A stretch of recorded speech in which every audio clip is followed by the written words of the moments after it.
सभी समन संगी बहनों और भाइयों को जय भीम, नमो बुद्धाय, संघं नमामि।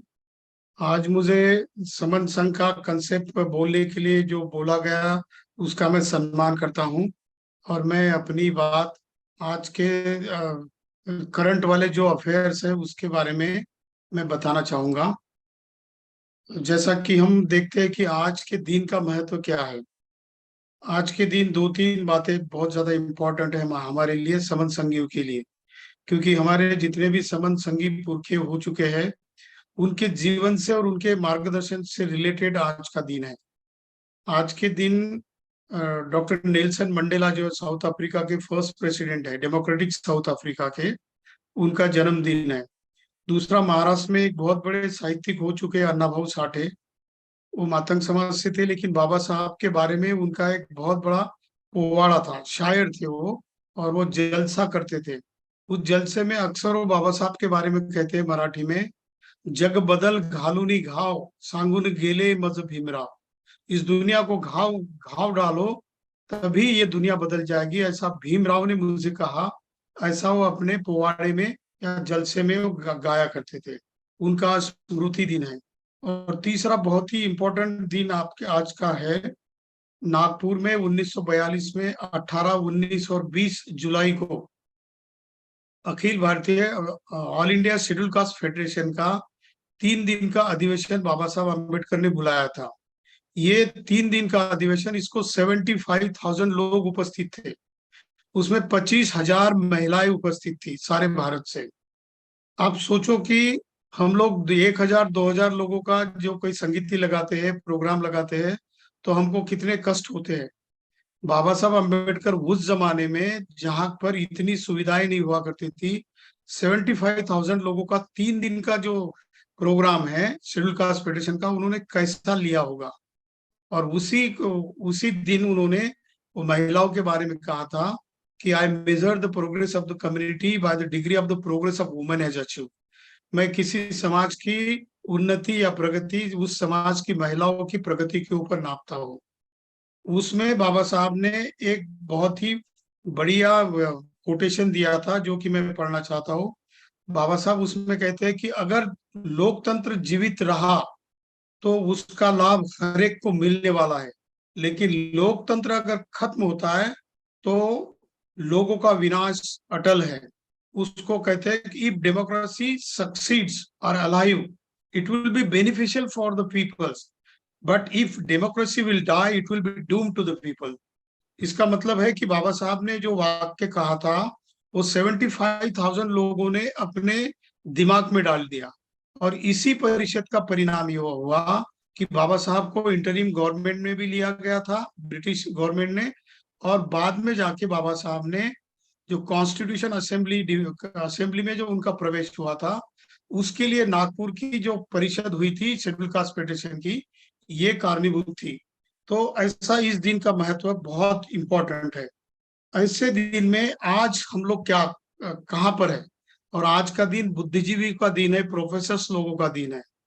तो प्रोफेसर्स लोग और बुद्धिजीवी लोगों के लिए बाबा साहब ने क्या कहा है, इसके ऊपर आज हम कंसेप्ट देंगे कि बुद्धिजीवी लोगों का समन संघ में क्या रोल है, उनकी क्या भूमिका है समन संघ में। इसके बारे में चंद मुद्दे हम डिस्कस करेंगे। इसके ऊपर आपको अगर कोई क्वेश्चन है तो आप पूछ भी सकते हैं। तो ये सवाल इसीलिए इम्पोर्टेंट है कि बाबा साहब ने कहा है कि intellectual class is influential class. बुद्धिजीवी वर्ग ये प्रभावशाली वर्ग होता है, क्योंकि ही कैन फोरसी, वो भविष्य में ताक सकता है, देख सकता है भविष्य में क्या कुछ हो रहा है, वो उसको पता चल जाता है। तो पिछले 72 साल में बाबा साहब ने 1920 से लेके तो 1956 तक, 36 ईयर में, 36 साल में इस देश की सारी जो सामाजिक, आर्थिक, राजनीतिक और सांस्कृतिक क्रांति को इतना उल्टा पुल्टा कर दिया कि उनकी जो सामाजिक, सांस्कृतिक, आर्थिक और राजनीतिक जो क्रांति थी उसको पिछले 70 72 साल से उल्टा करने की कोशिश की जा रही है। लेकिन उनसे वो संभव नहीं हो रहा। वो बहुत प्रयत्न कर रहे हैं, लेकिन वो इस कगार पर आ चुके हैं कि हो सकता है कि आने वाले 2 3 साल में समन संघ के जितने भी बुद्धिजीवी लोग हमारे साथ आज जुड़े हुए हैं, 175 लोग आज जुड़े हुए हैं हम, ये लोग कम से कम जागरूक नहीं होंगे, यूनाइट नहीं होंगे, इकट्ठा नहीं होंगे, तो इस देश की डेमोक्रेसी का कुछ भी हो सकता है।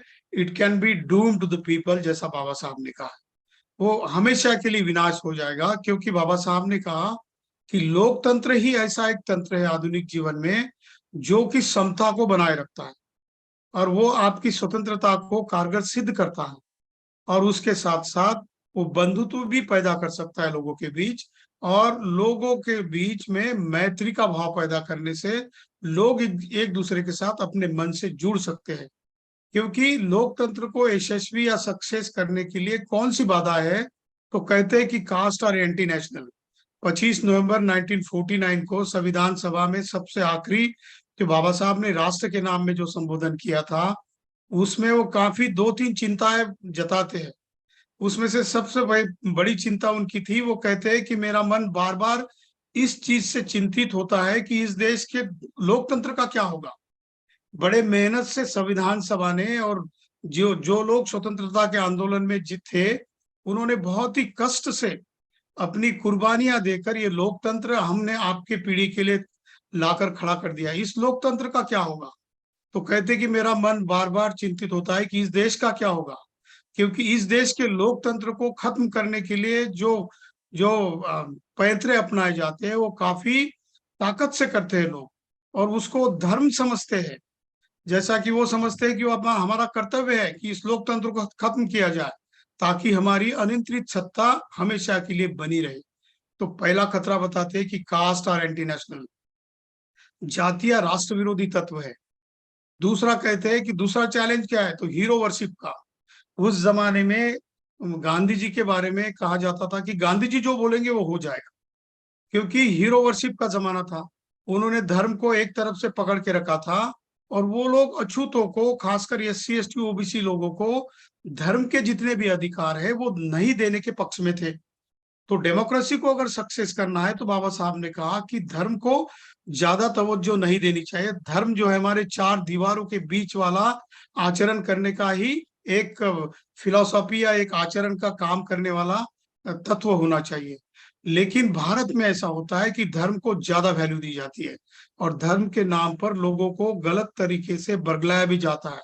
उनके मन में झूठा राष्ट्रवाद पैदा किया जाता है, और उनको बरगलाकर उनके अज्ञान का बेनिफिट उठाकर देश को नष्ट और लोकतंत्र को नष्ट करने का काम भी किया जाता है।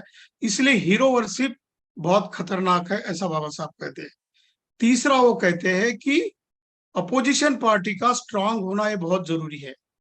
जब तक लोकतंत्र जीवित रहेगा, अगर लोकतंत्र का हिस्सा, अगर अपोजिशन पार्टी अगर स्ट्रांग रहती है, तो उसका प्रेशर रहता है पॉलिटिकल पार्टी जो कि सत्ता में रहती है।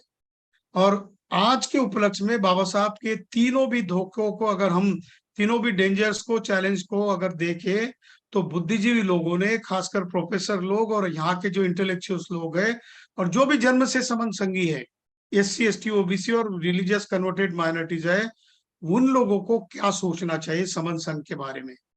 तो उसके लिए आज क्या क्या चैलेंजेस है, तो आज के एक न्यूज़पेपर में बहुत ही सटीक आज के परिस्थिति के बारे में एक आर्टिकल छप कर आया है।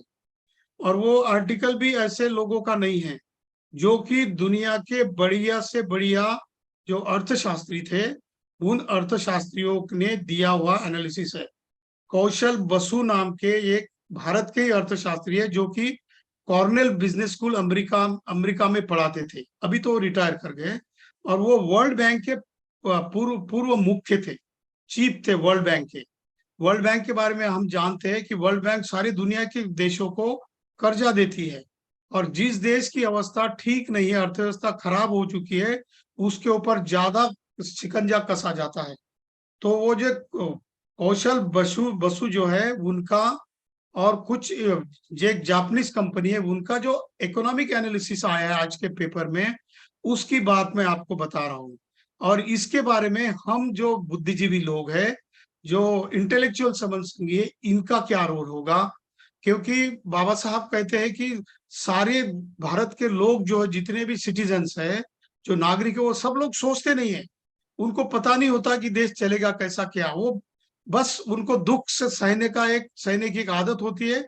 जैसी पॉलिसी बनाएंगे उस तरीके से अपने आप को तकलीफ देंगे और अपना जीवन व्यतीत करेंगे, ऐसा ही उनका स्वभाव होता है। इसीलिए बाबा साहब ने कहा कि इंटेलेक्चुअल लोगों की ज्यादा से ज्यादा जिम्मेदारी होती है, उनको इकट्ठा आना चाहिए, और इकट्ठा आकर कितने क्या कुछ चैलेंजेस है इसके बारे में उन्होंने हमेशा चर्चा करनी चाहिए। तो आज हम चर्चा करेंगे। ये आर्टिकल में लिखा हुआ है कि भारत का जो पिछले 9 साल का जो इकोनॉमिक ट्रैक रिकॉर्ड है, इसके बारे में वो लिखते हैं कि हमारे यहाँ हर साल करीब करीब 1.5 करोड़ बेरोजगार लोग बढ़ रहे हैं। इसका मतलब है 2014 के बाद जो 4 साढ़े 4 करोड़ लोगों की बेरोजगारों की संख्या थी, आज उसका नंबर 22 करोड़ तक पहुंचा है। ये उनके रिपोर्ट में लिखा है। दूसरा कहते हैं कि इसके लिए कारण क्या है, तो उन्होंने कहा है कि कुछ चंद गिने चुने लोग हैं, उनके लिए ही गवर्नमेंट की पॉलिसीज बनाई जा रही है। खासकर कायदे मंडल, न्यायपालिका, चुनाव आयोग, कार्यपालिका, गुप्तचर का डिपार्टमेंट्स, मीडिया और कुछ लोग जो है, इन लोगों ने अपने उनके हितों के लिए ही पिछले 10 साल से ज्यादा पॉलिसीज अडॉप्ट की है। उन्होंने एक प्रणाली लाई है, एक देश एक टैक्स की प्रणाली। तो उनका कहना है कि ये एक कंट्री एक टैक्स सिस्टम, ये बहुत ही खतरनाक है, जो कि जीएसटी के माध्यम से हमने देखा है। जीएसटी के माध्यम से होता क्या है कि छोटे छोटे अनाजों के ऊपर, किसानों के खेती के उत्पाद के ऊपर जो एसएसआई यूनिट्स होते हैं, स्मॉल स्केल यूनिट्स होते हैं, एसएमईज होते हैं, small and medium scale units होते हैं, इनके ऊपर भी टैक्स जो है जीएसटी का ज्यादा प्रमाण बढ़ाया जा रहा है। हमने देखा है कि हमारे पनीर के ऊपर, दही के ऊपर, और ऐसी ऐसी छोटी छोटी जो आम दिन हर दिन में गरीब से गरीब इंसान जिसका इस्तेमाल करता है, इन चीजों के ऊपर भी जीएसटी लगाया गया है। तो इसका मतलब है कि एक देश एक कर प्रणाली, ये हमारे लिए घातक है, ऐसा उस आर्टिकल में लिखा है। आगे लिखते हैं कि जितनी भी सारी एजेंसी है, सीबीआई है, आईडी है, गुप्तचर यंत्रणाएं हैं, बैंक्स है, और जितनी सारी यंत्रणाएं, उसके ऊपर कंट्रोल किया जा रहा है।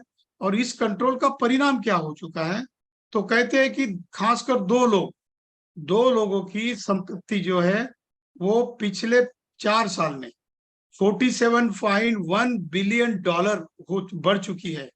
और उसका परिणाम ये हुआ है कि ये सारा का सारा जो टैक्स सिस्टम है, ये आम जनता से वसूला जा रहा है। तो उसका परिणाम ये हुआ है कि विदेश का जो कर्जा है हमारा, वो करीब करीब 48 बिलियन डॉलर बढ़ा है केवल 3 माही में, क्वार्टर में। और वो हमारा जो फॉरेन कर्जा जो होता है, वर्ल्ड बैंक का, आईएमएफ का, और विदेशी एजेंसियां जो प्रगत राष्ट्र है, उन प्रगत राष्ट्र की तरफ से हमको जो कर्जा मिलता है, उसका जो कर्जा है वो 620.7 बिलियन डॉलर बन चुका है। और उसका करीब करीब 102 बिलियन डॉलर भारत के एक नंबर जो आदमी है, जो रईस है, जो अमीर है, उसको मिला है। और दूसरे नंबर वाले को 93 बिलियन डॉलर का बेनिफिट हो चुका है। अब ये सोचने वाली बात है कि सारी दुनिया में रिसेशन चल रहा है, रोजगार नहीं मिल रहे बच्चों को, और सारी दुनिया की जो आर्थिक हालत खस्ता हो चुकी है, भारत की तो बहुत ही खस्ता हो चुकी है। 620.7 अरब डॉलर अगर हमारा विदेशी कर्जा बढ़ता है, तो इसका मतलब है एक एक आदमी के पीछे 2 लाख रुपए कम से कम कर्जा। तो इसका परिणाम क्या होगा, वो उस आर्टिकल में ये लिखते हैं कि ये जो है हर दिन हमारा हर क्वार्टर में 33 लाख करोड़ का नुकसान हो रहा है। अब इसको अगर हम कंपेयर करते हैं, तो पिछले साल का 2023 और 24 साल का, ये करंट वाले साल का अगर गवर्नमेंट ऑफ इंडिया का बजट हम देखते हैं, तो 45,42,000 करोड़ का गवर्नमेंट ऑफ इंडिया का बजट है। उसमें से 33 लाख करोड़ का जो कर्जा है, जो कैपिटल है, वो केवल 53 लोगों को दिया है। इसका मतलब है कि 140 करोड़ लोगों में से अगर 33 लाख करोड़ अगर देखते हैं, आउट ऑफ 45.42 करोड़ लाख करोड़ का, तो लगभग ये 70% का जो बेनिफिट है सिर्फ 53 लोगों को दे दिया गया। इसीलिए हमारे देश की हालत ऐसी हो चुकी है।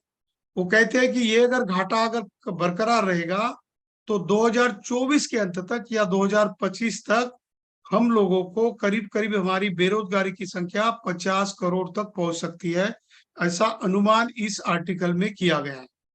तो हम लोग जो सोच रहे हैं कि हमारे आने वाली जनरेशन का क्या होगा, बहुत से लोग हमारे बीच में से ऐसे बुद्धिजीवी लोग हैं, उनको लगता है कि मेरा क्या होगा, मेरे पास तो गाड़ी है, बंगला है, मेरे पास बैंक बैलेंस है और मैं अच्छा खाता खासा कमाता हूँ, तो मेरा कुछ नहीं होगा। मैं अच्छा चादर लेके या मैं ब्लैंकेट लो लेके सो जाऊंगा, फिर भी मेरा कुछ होने वाला नहीं है। इन लोगों के लिए जो क्लैरियन कॉल जो है बोला बाबा साहब ने, घंटा बजी है उनके लिए, कि अगर आज आज आप इकट्ठा होने की बात अगर नहीं करते हो और आज जाके कॉमन मैन को अगर नहीं बताते हो कि हमारी आने वाले दिनों में हमारी हालत, खासकर इकोनॉमिक हालत बहुत खराब होने वाली है, तो लोग आपको दोष देंगे। हो सकता है कल जाके आपके घर में 2-3 साल में कोई आएगा और बोलेगा कि इस घर से बाहर निकल जाओ, हाथ में उसमें के बंदूक हो सकती है या कोई तलवार हो सकती है और कोई शस्त्र हो सकता है, आपको बाहर निकाल सकता है। क्योंकि बेरोजगारी की संख्या जितनी ज्यादा से ज्यादा बढ़ेगी, बेरोजगार अक्सर खेतियों में और मजदूरी का काम नहीं करता, उसको अपने दिमाग के हिसाब से काम देना पड़ता है, उसको रोजगार देना पड़ता है, सर्विस इंडस्ट्री में देना पड़ता है, मैन्युफैक्चरिंग इंडस्ट्री में देना पड़ता है, आईटी सेक्टर में देना पड़ता है। अगर वो बेरोजगार है और अगर उसका कमाई का कोई भी साधन नहीं है, तो वो हिंसा पर उतार होता है। तो इस आर्टिकल में आगे ये भी लिखा गया है कि जो लोग 22 करोड़ लोग जो बेरोजगार बने हुए, उसमें से इस साल करीब करीब 3 करोड़ लोगों को कावड़ हाथ में थमा दी गई है। आपने नॉर्थ इंडिया की खबरें सुनी होगी, आप सुनते होंगे, हमारी तो योग समन संघ की एक संगीति भी उसके वजह से कैंसिल हो रही है, क्योंकि रास्ते पर चलने को जगह नहीं है, इतने लोग कावड़ लेकर घूम रहे हैं। ये लोग भूख से पीड़ित है, ये लोग समस्या से पीड़ित है, लेकिन उसको झूठा फर्जी राष्ट्रवाद देकर धर्म के नाम पर बरगला जा रहा है, और इस वजह से देश की हालत दिन ब दिन खराब होती जा रही है। और जो बेरोजगार है और उसके पेट में भूख है और उसके हाथ में कोई हथियार आता है, तो किसी की भी हत्या करने पर वो उतारू होता है। इसके लिए बाबा साहब ने कॉन्स्टिट्यूशन असेंबली डिबेट में कहा था कि इसके लिए क्या इलाज है, तो उन्होंने कहा था कि फंडामेंटल राइट्स है जिसके माध्यम से खासकर SC ST लोग और OBC लोग, उनके लिए इकोनॉमिक प्रोविजंस का प्रावधान कॉन्स्टिट्यूशन में है। और उसके लिए उन्होंने कहा था कि स्टेट सोशलिज्म का प्रावधान मैंने किया है।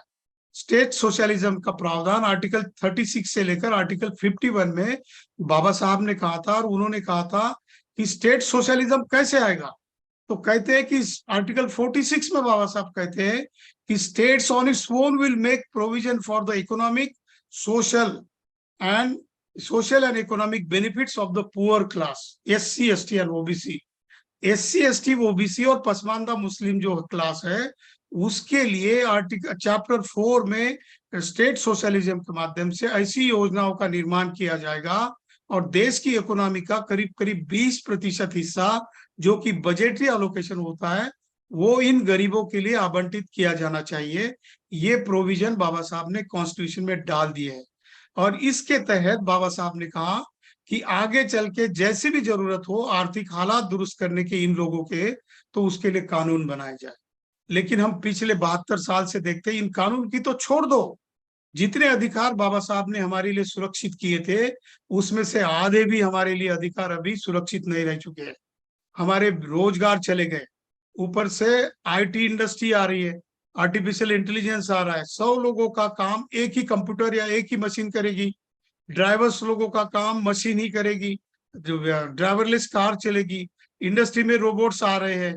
और ऐसे में बढ़ती हुई पॉपुलेशन को आप कंट्रोल कैसे करोगे? और दूसरी ओर झूठे राष्ट्रवाद का पाठ भी पढ़ाया जा रहा है। ऐसे में हालत हमारी इकोनॉमिक तो खराब है। उस आर्टिकल में ये लिखते हैं, लेकिन गवर्नमेंट पॉलिसी क्या कर रही है?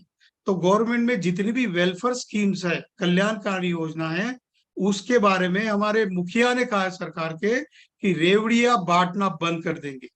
इसका मतलब जो वेलफेयर स्टेट की, जो इकोनॉमिक वेलफेयर स्टेट की जो आइडिया बाबा साहब ने जो बताई थी, उसमें से जो सब्सिडी दी जाने वाली थी या दी जा रही थी, उसको कम किया जा रहा है। और ये सारा का सारा मलिदा केवल चंद उंगलियों पर गिने जाने वाले लोगों के हिस्से में दिया जा रहा है। आगे इसमें लिखते हैं, इसका परिणाम ये होगा कि देश का जो लोकतंत्र है वो खतरे में आएगा। दूसरा ये होगा कि लोकतंत्र का जो ताना बाना होता है, जो सोशल, पॉलिटिकल और इकोनॉमिक, ये बहुत बिगड़ेगा और इसमें अनाचार, अत्याचार बढ़ेगा और इससे हिंसा बढ़ने की भी ज्यादा चांसेस है। हमने देखा है कि एससी एसटी के ऊपर ज्यादा से ज्यादा अन्याय का प्रमाण इसी 8 9 10 साल में 1.5 गुना ज्यादा बढ़ा है। तो ये किस वजह से हो रहा है? तो ये सारा है कि हमारी इकोनॉमिक पॉलिसीज को, स्टेट सोशलिज्म को ठीक तरीके से नहीं इम्प्लीमेंट करने की वजह से हो रहा है। इसका मतलब बाबा साहब ने जो कहा था, जो प्रेडिक्ट कहा था कि देश राष्ट्र कैसे बनेगा, देश राष्ट्र बनने के लिए क्या कौन से तत्व है जो कारगर सिद्ध होंगे, अगर उस राष्ट्र के तत्वों के ऊपर अगर हम लोग ठीक से सोचेंगे नहीं। और उन्होंने आह्वान किया था कि कम से कम जो जो पसमानदा वर्ग है, जो कमेरा वर्ग है, उसमें से जो इंटेलेक्चुअल लोग जो उभर कर सामने आएंगे, खासकर प्रोफेसर्स होंगे, इंजीनियर्स होंगे, डॉक्टर्स होंगे, चिंतक लोग होंगे, साहित्यिक लोग होंगे, इन लोगों ने आगे आकर समाज के लिए सोचने की सबसे ज्यादा जरूरत है। ये बात बाबा साहब बार बार कहते थे और 1942 की शेड्यूल कास्ट फेडरेशन की सभा में बाबा साहब ने ऐसा ही कुछ कहा था। तो बाबा साहब के इन तत्वों के ऊपर हमने तो विचार करना छोड़ ही दिया। तो कहते हैं कि इसके लिए क्या करना चाहिए। उसी सभा में बाबा साहब का एक ये कोटेशन है, ये आप करोगे कैसे? मैं कितने दिन जिंदा रहूंगा, कितने दिन तक मैं आपके काम में आ जाऊंगा? मैं आपके प्रति करुणा रखते हुए बहुत सारी चीजें मैंने अपनी जिंदगी में बहुत दुख सह लेता हूँ, मैंने न जाने कितने दुख सहे। वो कहते हैं कि भारत में मैं अकेला ऐसा इंसान हूं कि सबसे ज्यादा पीड़ित हूँ, सबसे ज्यादा चिंतित हूँ। इधर देखता हूं तो मेरे जेब में पैसे नहीं रहते और उधर देखता हूं तो मेरा सारा समाज गलित गात्र पड़ा है, अनाज के लिए तरस रहा है, अपने हक और अधिकार के लिए तरस रहा है। तो मेरे आंखों में आपको देखकर, आपकी हालात देखकर मेरे आंखों में आंसू आते हैं। मैं क्या कर सकता हूँ? मैं आपके लिए 100 साल तक काम नहीं करूंगा, ऐसा बाबा साहब उसी वक्त कहते हैं। तो उसके लिए वो कहते क्या करना होगा। तो मैंने खासकर आशा रखी है इंटेलेक्चुअल लोगों से, जो लोग बुद्धिजीवी लोग हैं वो जागरूक हो जाएंगे। और वो आगे भी लिखते हैं कि I believe that my people will sacrifice everything for the sake of my policies, my Dhamma और माई एजुकेशनल, रिलीजियस और पॉलिटिकल पॉलिसीज। ये सारी अपेक्षा बाबा साहब हम लोगों से करते हैं। और हम लोग है कि बिल्कुल मकानों में सोए पड़े रहते हैं। हमको कभी नहीं लगता कि मैं जाकर मेरे स्लम में चला जाऊं, मेरे लोगों की हालत को देखूं। मैं भले ही अच्छा हूं, मेरे जेब में 2 4 पैसे अभी के, लेकिन उन्होंने ये भी संदेश और चेताया था हमको। उन्होंने ये कहा था कि लोकतंत्र अगर सुरक्षित नहीं रहेगा तो आप जो बुद्धिजीवी समझते हो, आज सुदृढ़ समझते हो, आपके घर में पैसा है, खाने की सुविधा है, आप ऐसा सोच नहीं सकते। क्योंकि उन्होंने उदाहरण दिया है कि अगर आपके गली में बाजू वाले कॉर्नर के घर में अगर आग लग गई है और आप सोए पड़े हो और आप सोचते हो कि मैं जागा तो हूं, मुझे पता भी है कि कॉर्नर के घर में आग लगी है, लेकिन फिर भी मैं लोगों को जगाता नहीं हूं, चेताता नहीं हूं, तो कहते हैं कि ये आपका क्राइम कर रहे हो। क्योंकि उन्होंने कहा कि जो भी इंसान बुद्धिजीवी है उसका एम स्ट्रांग होना चाहिए। वो कहते हैं लो एम इज क्राइम। जो जिंदगी में कम से कम एम रखता है, ऑब्जेक्टिव रखता है, सपना रखता है, वो क्राइम कर रहा होता है। तो हमारे बुद्धिजीवी के प्रति बाबा साहब ने ऐसा ही कहा है कि आपको चिंतित होना होगा, आपको इस सारी हालात को देखना पड़ेगा। अगर ऐसा नहीं करोगे तो आगे जाके इस आर्टिकल में ये लिखा है कि हमारा जो स्वर्ण भंडार जो है इस क्वार्टर में 1.23 बिलियन डॉलर नीचे गया है। जो सोना होता है ना, गिरवी रख के सोना हम लोग कर्जा लेते हैं, तो ये सोने का भी भंडार वो कम हो गया है। और वो टोटल अभी बना है 39.186 बिलियन डॉलर। इसका मतलब है कि हर साल 12 बिलियन डॉलर वो नीचे जा रहा है। हम सोना उधर डाल देते, कर्जा निकलते, हमारा सोना उधर पच जाता। तो ऐसे में हालत जो है हमारी दिन ब दिन बदतर होती जा रही है। इसके बारे में बाबा साहब ने कहा तो क्या करना होगा। तो बाबा साहब कहते हैं कि इसके लिए आपको संगठित होना है, इकट्ठा होना है, समाज के बारे में चिंता करनी है। लेकिन हम है कि ऐसे है कि सोचते तो नहीं है। जैसा कि उन्होंने कहा कि गली में आपके कॉर्नर के घर में अगर आग लगी है और आप अकेले अकेले आप जागरूक हो, आप सोए नहीं हो, तो आपकी जिम्मेदारी है कि आजू बाजू के बगल के सारे घर वालों को चेता कर आपको उनको जागरूक करना पड़ेगा, बताना पड़ेगा कि उस तरफ आग लगी है, चलो हम सभी मिलकर जाकर उस आग को बुझा ले। लेकिन होता ऐसा है कि हम लोग चादर लेकर सोते हैं, हम ये सोचते हैं कि उसके घर में आग लगी, मेरा क्या होने वाला है, मैं तो अच्छा हूं। लेकिन वो आगे लिखते हैं कि ये कभी भी हो सकता है कि हवा का रुख आपके घर तक बढ़ जाएगा और जलती हुई जो बस्ती है आपके घर को भी जला डालेगी। तो आप जो आज खुद को सुखी महसूस करते हो, ये सुख आपका क्षणिक है। बुद्ध ने भी इसको कहा है, सब्बे संकार अनिच्छा थी।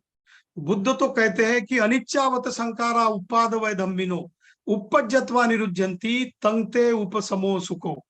वो कहते हैं कि सारा कुछ अनित्य है। आज आपको भले ही लगता है कि आप बहुत सुखी हो, बहुत पैसे वाले हो, आपकी पीढ़ी पीढ़ी तक का आप सारा सामान भंडार आपके घर में भरा हुआ है, लेकिन सारा कुछ अनित्य है, कल का कुछ बताया नहीं जा सकता। तो बुद्ध कहते हैं कि अनिच्छावत संखारा उपाद वै धम्मिनो, आगे कहते हैं कि उत्पादित होना और नष्ट हो जाना, इस भाव को जो भी व्यक्ति जानता है अनित्यता से, वही व्यक्ति आगे जाकर सुख पा सकता है। तो वो कहते हैं कि आज की इकोनॉमिक स्टेट आपके घर में होगी, पैसा होगा, ये क्षणिक है, ये कभी भी आपके पास से चला जा सकता है। तो आपको सुख मिलेगा कैसा? तो आपको अनित्यता का भाव हमारे बीच में जागरूक करके उसके ऊपर आचरण करना होगा कि अगर मैं किसी गरीब को गरीब होते हुए देख रहा हूं तो ये मेरी चिंता का विषय होना चाहिए। ये बाबा साहब का फिलोसॉफिकल सोच है। इसके बारे में कितना सोचते हैं हम लोग, और हम लोग सोचते भी कितना है कि मैं अकेला ही अपना संगठन बना लेता हूँ, उसका अध्यक्ष मैं बन जाता हूँ, मेरे किसी करीबी साथी को या मेरे घर वाले को उसका सेक्रेटरी बना देता हूँ, और एक ही घर के 4-5 ऑफिस बेयरर होते हैं, और मेरे जाने के बाद मैं अपने बच्चे के लिए या अपने कोई रिलेटिव के लिए वो जगह सुरक्षित करके रखता हूँ और अपना ही संगठन दूसरे के ऊपर थोपने की कोशिश करता हूँ। लेकिन कभी नहीं सोचता हूँ कि जो हमारे मसीहा ने कहा कि संगठित आओ तो ही आपके सारे दुखों का इलाज हो सकता है। बुद्ध ने जो अनिच्छा का सिद्धांत अभी बताया उसके बारे में भी यही कहा। तो ये सब आप दुख कैसे मिटाओगे, सुख कैसे पाओगे आप? तो इसके लिए आपको संगठित आना होगा। एक आदमी दुनिया को चेंज नहीं कर सकता, ये बुद्ध का सिद्धांत है। वो कहते हैं कि संघ बनाना पड़ेगा। संघ में आओगे तो एक दूसरे के दुख को सुख को आप बांटोगे, जानोगे, उसके दर्द को आप देखोगे, सहलाओगे, और उसको देखते देखते आप मन से उसको दुख से बाहर निकालोगे। क्योंकि दुख और दर्द ये मन का भाव है। ये आपको लगता होगा कि मेरे अकाउंट में 50 लाख जमा है तो मुझे नींद आएगी, लगता है किसी लोगों को, नींद लगती भी है। लेकिन जैसे वो बैंक का अगर दिवालियापन घोषित हो जाएगा आने वाले 2-3 साल में, क्योंकि ये जो फॉरेन एक्सचेंज है, फॉरेन का कर्जा है, सोने का भंडार है, सब खत्म हो जाएगा, तो हो सकता है कि बहुत सारे बैंकों को खत्म करने का, लिक्विडेट करने का निर्णय भी लेने के लिए कोई चांस, कोई वक्त नहीं लगेगा। तो ऐसे में आपके 50 लाख, 60 लाख, 1 करोड़, 10 करोड़ कहाँ जाएंगे? वो लिक्विडेट हो जाएंगे। इसीलिए अनित्यता का सिद्धांत आपको ध्यान में रखना होगा। और जो वंचित है, जो पीड़ित है, मन से दुखी है, उसके दुख को मिटाने के लिए आपको संगठित होकर प्रयत्न करना पड़ेगा। ये बाबा साहब की सही सोच है। तो समन संघ के सारे बुद्धिजीवी साथियों को आज इस कंसेप्ट के माध्यम से हम ये बताना चाहते हैं कि आप खुद चेताओ अपने आप को, दूसरों को चेताने की कोशिश करो। बुद्ध ने कहा सम्मा सती आतापि संपजानो सतीमा। बुद्ध कहते हैं कि 24/7, 24 घंटों आपको जागरूक रहना पड़ेगा, और दूसरों को आतापी संपजानो सतीमा, प्रज्ञा से, प्रज्ञा अपनी सत विवेक बुद्धि को जागरूक रखकर, यानी अपनी प्रज्ञा को जागरूक रखकर खुद को आपको जागरूक होकर दूसरों को जागरूक करना पड़ेगा। और जागरूक होने वाले लोगों का संग बन जाएगा तो ही उससे एनर्जी क्रिएट हो सकती है, और वो एनर्जी काम में आएगी। एनर्जी से भरे हुए लोग जब इकट्ठा हो जाएंगे तो सामने वाला हिम्मत नहीं करेगा आपके ऊपर अन्याय करने के लिए। लेकिन इसके लिए काम करेगा कौन? किसका काम है ये? तो इसीलिए समन संघ यही सोचता है, यही कहता है कि भाइयों बहनों, आज सोचो, आज अगर नहीं सोचोगे तो अगले जनरेशन के लिए आप कुछ भी छोड़ नहीं पाओगे। क्या बचेगा आपके हाथ में अगर ये $39 बिलियन का हर साल का कर्जा आपके ऊपर बढ़ रहा है, और ये $640 बिलियन के ऊपर गया है। हमारे जितना गवर्नमेंट ऑफ इंडिया का बजट इस साल का है, उस बजट का करीब करीब 70% पैसा आम चंद में उंगलियों पर गिने जाने वाले लोगों के घर में जा रहा है। ऐसे में हम कितने दिन तक सोए रहेंगे, हम कितने दिन तक असंगठित रहेंगे, कितने दिन तक हम ऐसे ही सोए रहेंगे? ये सारा कुछ निर्भर हमारे ऊपर है। जब तक हम जागरूक नहीं हो सकते तब तक हमको न्याय हमारे चौखट पर नहीं आ सकता कि ले लो भाई, मैं आया हूं और आप ले लो, मुझे मेरा उपभोग करो। ऐसा कभी नहीं होता। संघर्ष से ही जीत मिलती है। संघर्ष के बगैर कुछ भी नहीं मिलता। आपको संघर्ष करने के लिए, और फ्रूटफुल संघर्ष के लिए, जो संघर्ष करोगे उसका परिणाम निकलेगा।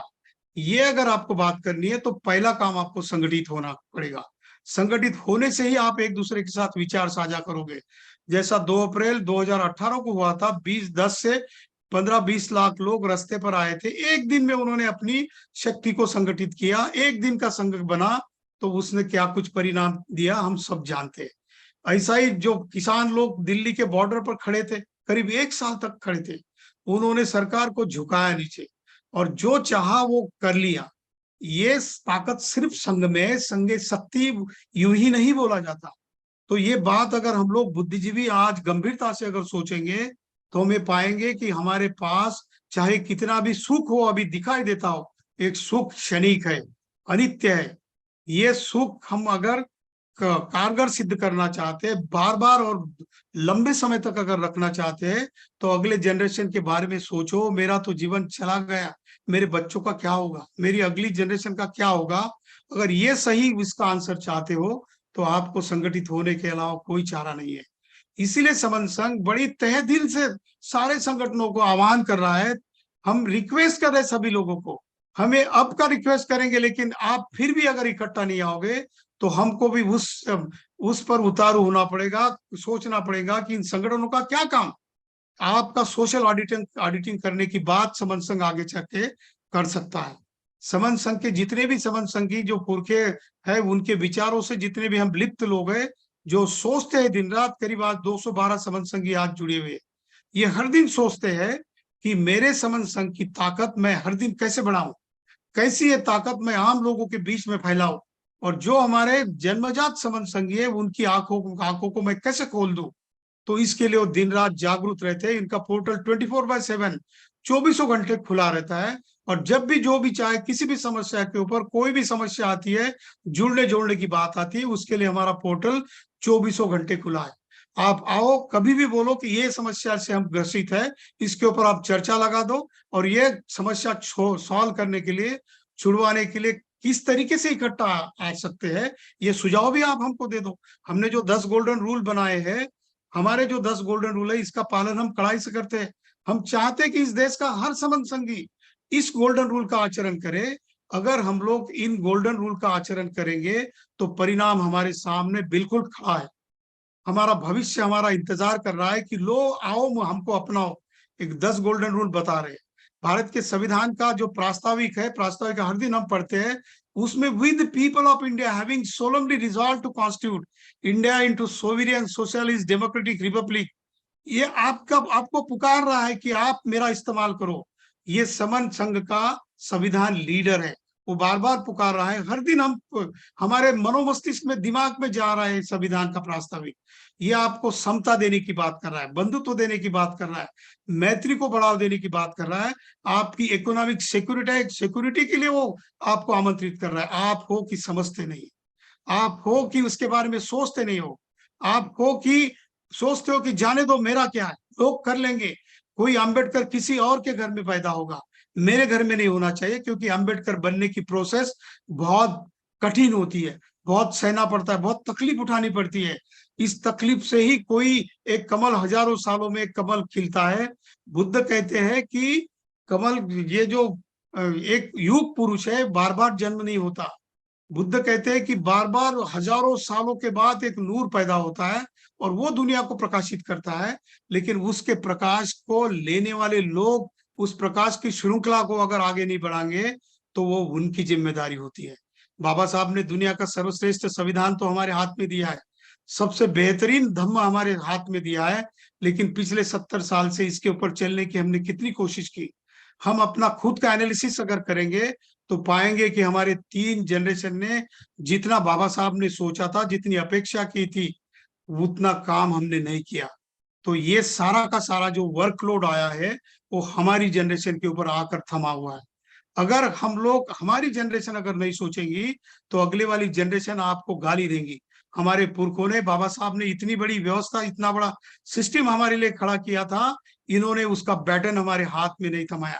जैसा ओलंपिक्स में 4x100 की जो रेस होती है, वो एक 100 मीटर दौड़ने वाला अपना बैटन दूसरे के हाथ में देता है, उससे पहले वो ताकत से, पूरी ताकत जी जान लगाकर दौड़ता है, ताकि वो आखिरी में 400 मीटर वाला जो दौड़ने वाला जो खिलाड़ी है, उसको ज्यादा से ज्यादा चांस मिले अपने विजेता होने का। तो ऐसा ही काम हमको करना पड़ेगा। हमारी जनरेशन को ये जागृति का बैटन है, संगठित होने का, इकट्ठा होने का बैटन है। दूसरी जनरेशन को उनके हाथ में देने के लिए हमारी सारी ताकत इसमें लगानी पड़ेगी।